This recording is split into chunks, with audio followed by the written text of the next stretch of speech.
What's up mga ka-technician? Nagbabalik ang DIY po ng technician. Sa mga hindi pa nagsusubscribe, guys, subscribe na kayo. Click ang notification bell button, click nyo at share nyo rin ang mga videos. So yun guys, mag-unboxing tayo ng Compass Outdoor High Power Wireless AP. At ang model number niya ay CF EW75 version 2 or V2. Ito po guys ay may 2G at saka 5G na dual band signal combined in one guys. Bale, hindi po siya or yung antena niya hindi apat guys. Kasi kapag apat yung antena, mostly so dalawang 2.4G tapos dalawang 5.8G. Okay? So pag kami nakita kayo 2.4G, ibig sabihin 2G yan.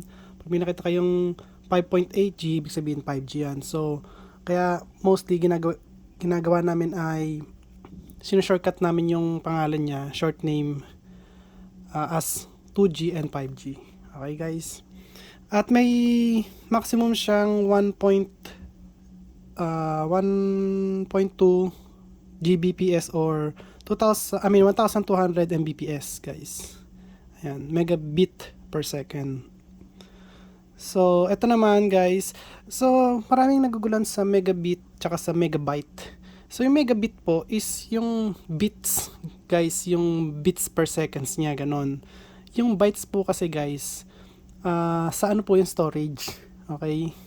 Sa mga SSD, ganyan, micro SD, yun po yung megabyte. Byte po yung gamit nila. Sa mga antena po or mga signal, mga ganyan, bit ang ginagamit po. Or yung frequency niya. So, frequency nito is 2G and 5G guys. Okay? So, gigabit port. Ayan guys, so bit ang gamit. Okay? Gigabit port, tapos gigabit PoE. Or gigabit power over ethernet. So, ayan po siya. Buksan na natin. Guys, ganito talaga ako review. So, pinapaintindi ko muna lahat kung ano yung mga nasa or mga nakasulat sa kanya. So, bago ko minsan syempre buksan. Hindi ko muna agad guys binubuksan. So, at least naintindihan nyo una pa lang may alam na agad kayo guys. So, ayan. Tanggal na agad to. So, dito muna tayo. Ayan, yung mga kasama niya. Package included. So, meron siyang plug cord or power cord.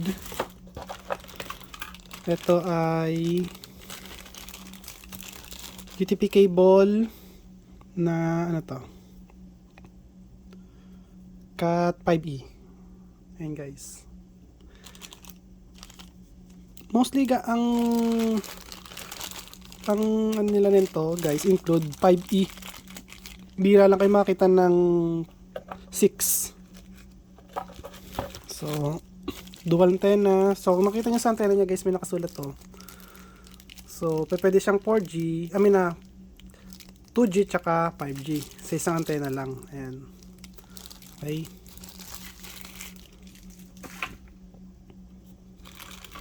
Ito guys, importante ito. Kapag inilagay niya siya dito. Papakita ko sa inyo guys kung paano to gamitin, okay? Ito, hindi ako nagamit nito, guys. Kasi pag pinasok nyo to rito, mahirap na siyang tanggalin. Okay?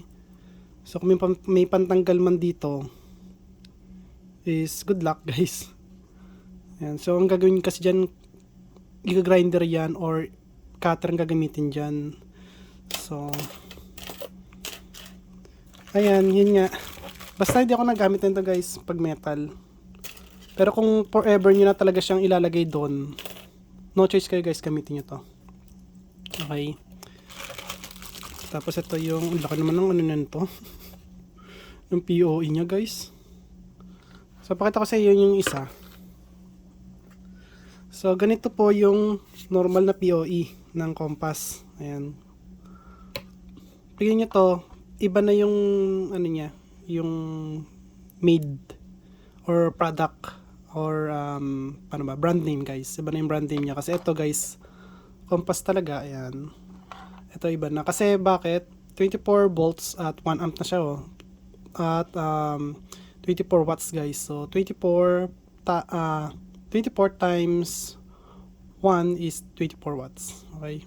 24 volts times 1 amp, 24 watts. Or baliktad yan guys, dapat 1 amp times 24 volts. Kasi laging huli yung 24 ay yung voltage. And then 24 watts, okay? So ito naman guys is 48 volts at 0.32 amps or 320 milliamps. Okay? So kung nakita nyo yung laki niyan dito, ayan o. So ibig sabihin guys, malaki yung nasa loob nito. Malaki yung board. Tsaka mas mabigat ito kaysa to guys. Ayan. Okay? So hindi natin gagamitin to.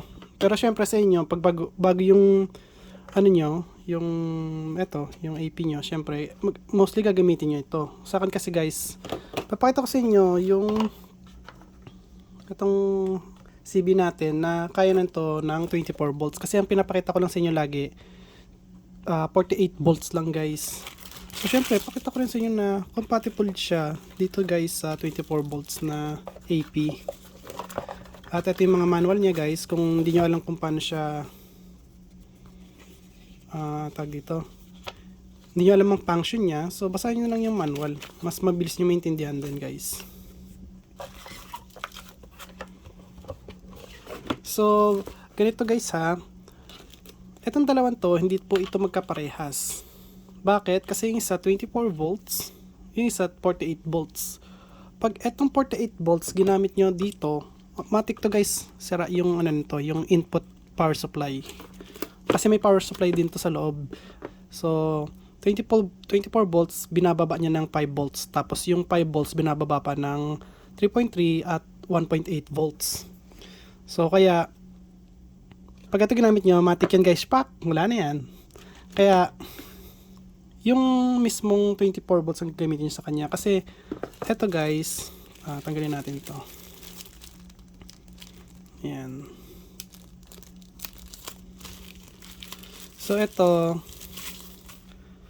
may nakasulat siya rito guys. Ayan. Ito guys, yung power na nakasulat is 24 volts.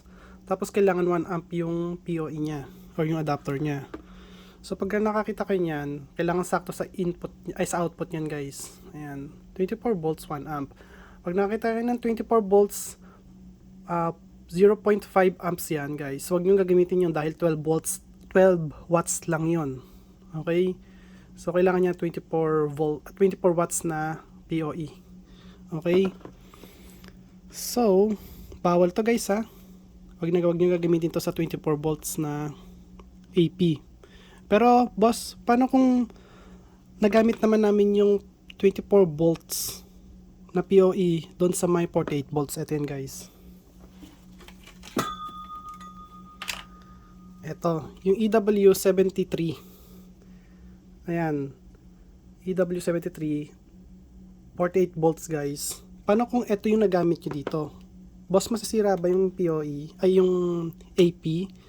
Di po guys masisira to dahil mataas yung supply niya para mag-on. So, ang totoong voltage nito para mag-on is 44 volts. Mag-on na siya guys. Okay, pag bumaba ng 43 volts, tsaka lang siya mag-off. So, meron siyang detector, voltage detector sa input kung nasa 44 volts siya. And then, ang maximum talaga nito is 52 volts. Yun ang pinaka-maximum nito. Minsan, 57 volts pa, guys. Okay, so 48 volts yung pinaka-gitna niya. Okay, so at least naiintindihan nyo lang kung paano siya mag-work. So, eto pwede sa, kung masaksak nyo siya sa 48 volts na AP, okay lang, guys. Pero ito, isasaksak nyo sa 24 volts na AP, hindi po pwede. Okay? So, careful guys. Be careful. So, okay. So, simulan na natin. Wait lang guys ha.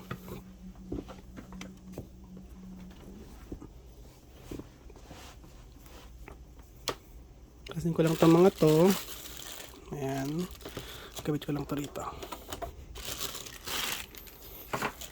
Lakasin ko ito. Ayan. At kailangan natin ikabit yung antena niya. So, pag kinabit niyo yung antena, guys, ganito ha.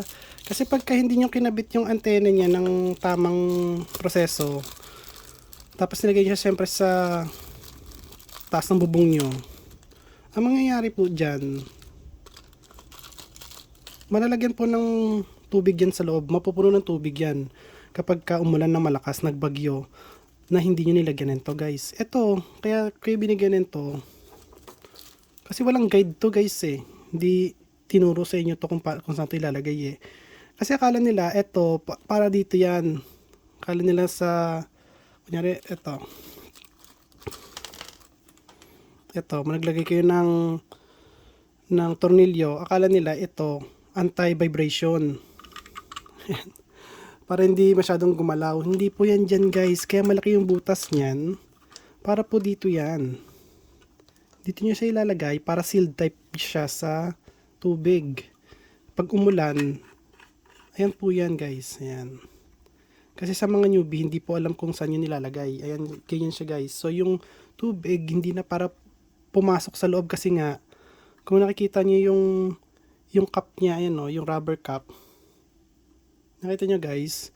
So, yung tubig, lalabas na agad siya. Kasi pag eto lang yung ginawa nyo, pakita ko sa inyo. Pag ito lang yung ginawa nyo, mostly kasi guys nakikita ko ganito yung ginagawa nila. Mali po yan. Mali po yan. Pag yan tubig pumasok dyan, pasok po yan dito sa may loob. Tapos dire-diretso po yan doon sa mismong board natin. And then magkakaroon ng short circuit. Okay? So mali po yan, promise. Huwag pong gawin yung ganun. So ito po ang lalagay nyo bago ito. So wala na pong papasok na tubig dyan, guys. Make sure po na pag inikot nyo to is dalawang daliri lang, guys. Ito lang pang ikot nyo. Pag di na siya umikot, big sabihin maikpit na yan. Ayan. Kasi pag ito ginamit yung buong daliri nyo, buong kamay nyo, ang mangyari dyan, guys, iikot mismo yung pinaka screw nya rito sa loob nito, guys. Okay? So, imbis na sealed, yung silyado pa yung loob niya, matatanggal nyo yung pinakasilyado niya, guys. So, ayun lang. At least, gusto ko lang na hindi masira, syempre, yung ano nyo, yung AP nyo. Kasi, guys, ang mahal ng AP. Tapos, nang dahil lang sa hindi nyo nilagay yung rubber cover, ayun, pagka ulan niya, toinks, wala na. Hindi na nagana. So, gamitin natin ito. Ngayon, guys, pakita ko sa inyo. So, buksan na natin siya. On na natin. And, power on, manual. Ayan. So, ngayon, guys, nasa 24 volts siya. Ayan, 24 volts, 24 volts, 24 volts. Paano kaya kung nakaganito naman yung nakikita nyo? Ito, guys. So, ganyan. So, ito, 24 volts, 48, 48. So, doon natin siya ilalagay sa may 24 volts dahil nakita natin na 24 volts yung AP natin. So, dito lang siya, guys. Ang gagawin nyo lang, pipindutin nyo to, guys. Pindot. Ayun, o. Matik na siya matatanggal. Hindi nyo siya, guys, para hilahin. Okay? So, pasok siya rito. And then, meron na siyang supply. Ayan, guys. So, kumakain lang siya ng, kasama yung board ko. So, kumakain siya ng 3.47 watts. Ayan, guys. Tanggalin ulit natin, guys. Wait lang. Papakita ko sa inyo. Pag ito tinanggal ko, ang kinakain na agad ng board ko na hindi pa siya, or wala pa siyang load. So, kumakain na agad siya ng 1.43 watts. Or sabihin natin 1.5 watts. Kasi mga naka-ano yan, guys, mga naka-standby yan. Kaya ang kain niyan is mataas guys. 1 watt, 1.5 watts. Okay? Pero kapag pinasok nyo na to, so yung kinakain niya, sumasabay na rin yan guys sa load. Okay? Or yung standby niya, sumasabay na dun sa load guys. So, eto, pagka nilagay natin to, ayan guys, so 3 point, ano yan, 59.47, ayan guys, 3.47 watts. So, minus nyo yan doon sa una. So, bali 2 watts lang yung ano natin guys, yung AP. Okay, 2 watts lang yung kainan to kapag walang load. Pero kapag overload siya or max load niya na guys is 24 watts siya. Okay. Kaya nito guys, kada isang POE nito, POE injector ay 30 watts. Okay. Yung 30 watts na yun guys, underrate lang ako. Okay. Pero ang totoo niyan, kaya nating i-maximum siya ng 36 watts. Okay. So, ina-underrate ko siya para hindi ko sinasagad yung power niya. Okay? Para pagka nag-overload, at least walang masisira. Okay? So, ayan. Tignan natin yung software nito guys sa computer. So, babalik ako guys kapag okay na. Pero bago nga pala guys, yon gagawin natin is ito muna. So kasi baka may magtanong kung independent ba talaga tong mga tatlong to. Kasi baka hindi sila independent. So pakita ko sa inyo, ito guys 48 volts sa itong dalawang to. So ito guys, 'di ba 48 volts? Ayan. Ayan na nakasulat 48 volts. Pakita ko sa inyo para hindi ko kayo niloloko, okay? So ayan, lagyan natin sa 48 volts. Kung nakita nyo, may power na siya. Ayan o. All in all, yung dalawa na yan is 6.7 watts. Ayan guys. Okay. So, kahit ilagay natin siya rito sa kabila, nagana rin yan guys. Nagana pa din. Ngayon paano boss kung nailagay nyo sa 24 volts yan?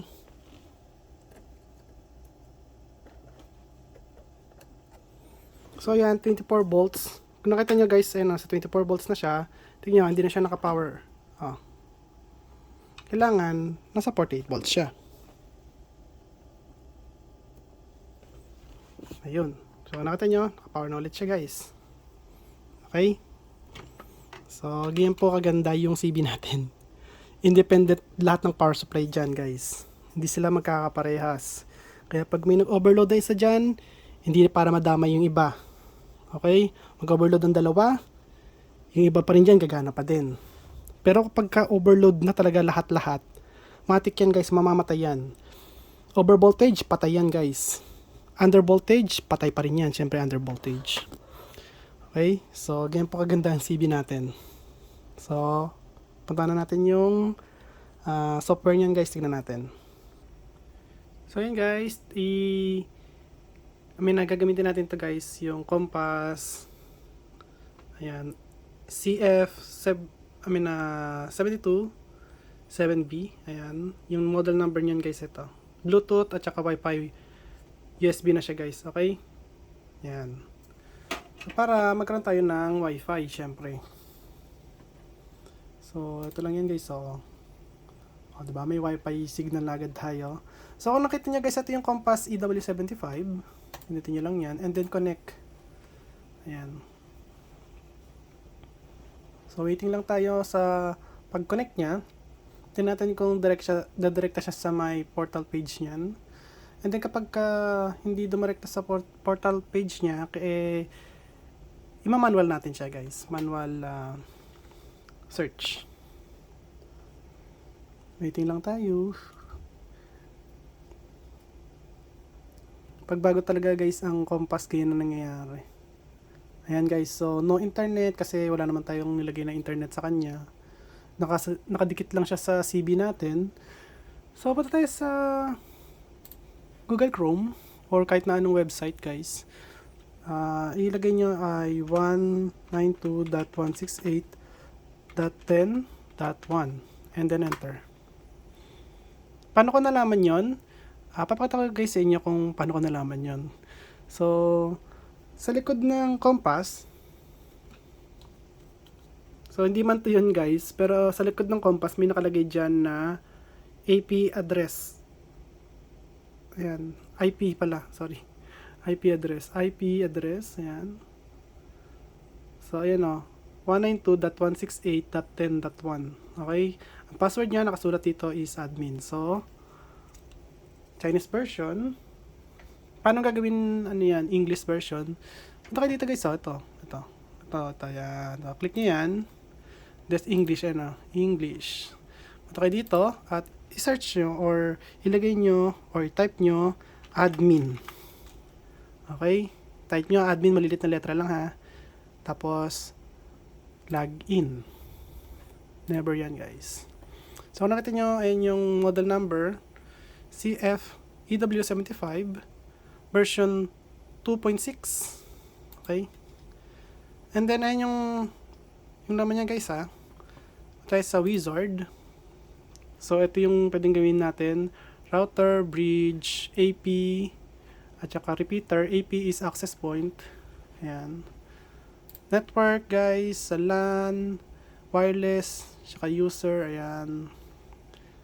Sa IP limit, so pwede kayo guys mag-limit ng Mbps or kbps, pala kayo paano nyo ano yan. System, ayan guys. So makikita nyo kung ano yung gusto nyo gawin, ayan guys. Okay. So, ang gagawin ko kasi dito ay gagawin ko lang siyang AP guys.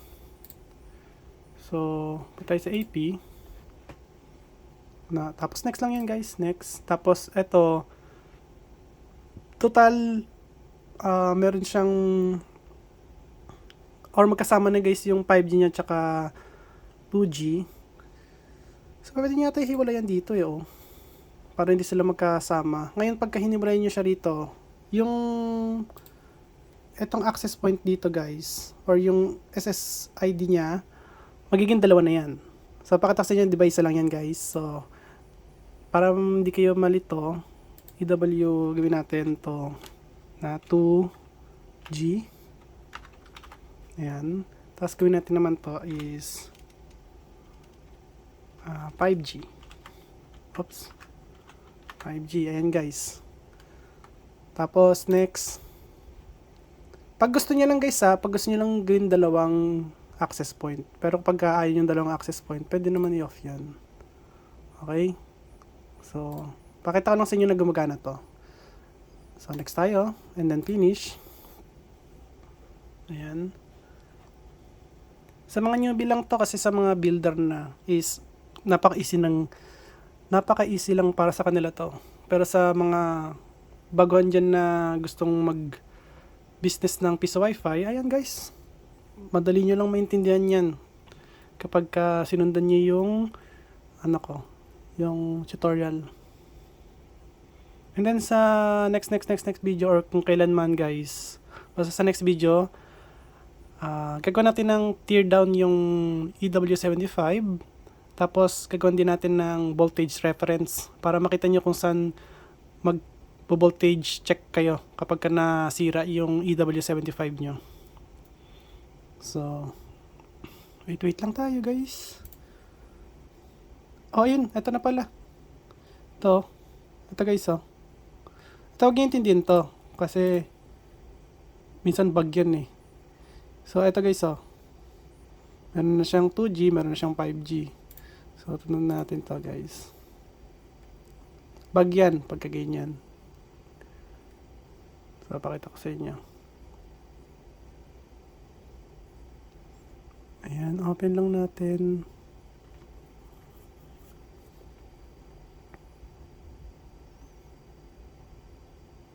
So, nga pala guys, ang Compass ay may default limit lang yata sila sa bandwidth. So, make sure na i-maximum nyo yung bandwidth niya para maximum din yung makukuha nyo. So, tingnan natin guys.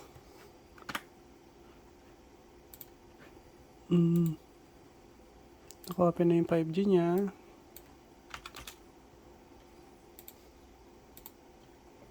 Ay, pumasok ka.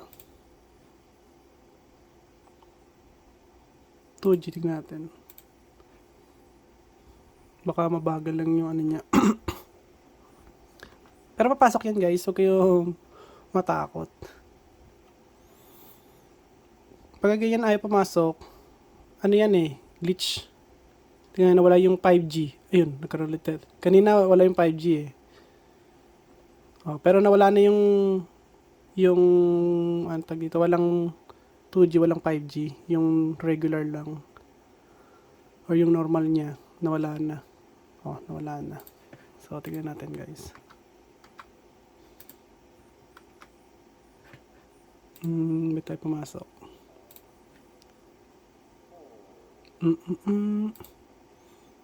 Yeah, tama naman to eh.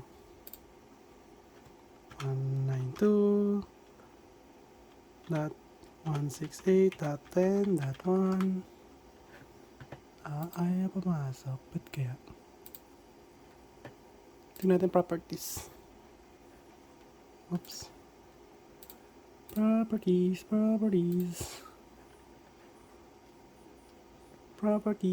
Wala na yung ano niya. IP address niya, nawala na. Ito, wala na oh. Ayan guys, wala na yung IP address niya. Kasi naging AP mode na siya. So, ngayon, ang mangyayari dyan is kailangan pala natin to ano na. Kailangan natin saksakan ng ano guys, ng internet, sorry. So, lagyan ko lang ng internet.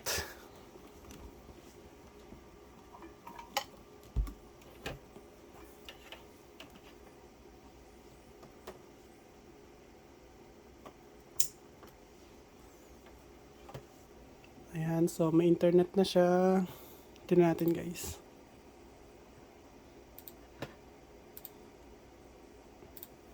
Google.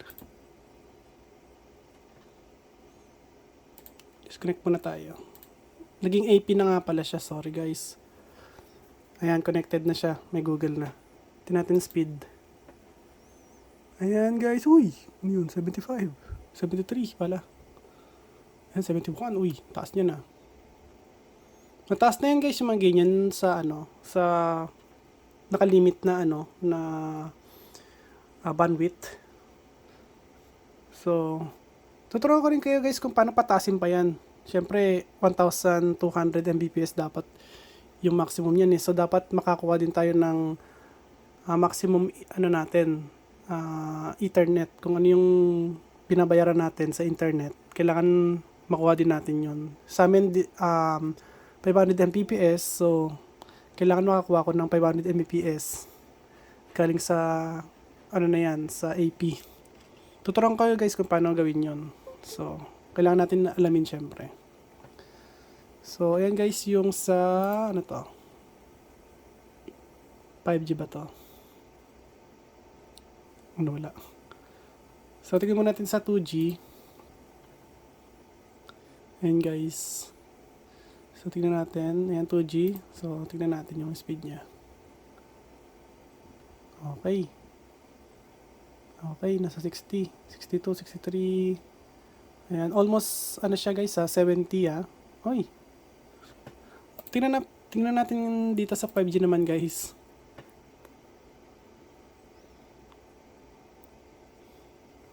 I know. Kasi nagpapalit ako ng ano eh. So, ayan. Try natin. Uy, 80. Uy, grabe. Tapos kumakain siya guys ng ano, ng 8 watts. Ayan. Ayan, 90. Taas. Grabe, ang ganda ng ano ng EW75 Nice, okay. Good. Okay na yan guys sa default settings niya. So, ayan guys. At baka isipin nyo kung saan nakalagay yan. Yung ano ko, yung internet niya, guys. Yung UTP cable. Ito guys, pakita ko sa inyo. So yun guys, yung UTP cable niya ito. Sa ilalim. Kasi yan yung LAN port. Siya yung nagbibigay ng internet. Okay? So pagka inalis ko to, syempre wala na magbibigay ng internet para sa Compass EW75. So kaya ito yung nagpa-power sa kanya, yung PoE. Tapos ito naman yung nagbibigay sa kanya ng Ethernet. Ayan, ng internet. Ayan. So, ayan guys, at kung nagustuhan niyo yung video ko, huwag kalimutan mag-like, share, subscribe, click the notification bell button, click nyo all guys. Bye! Peace!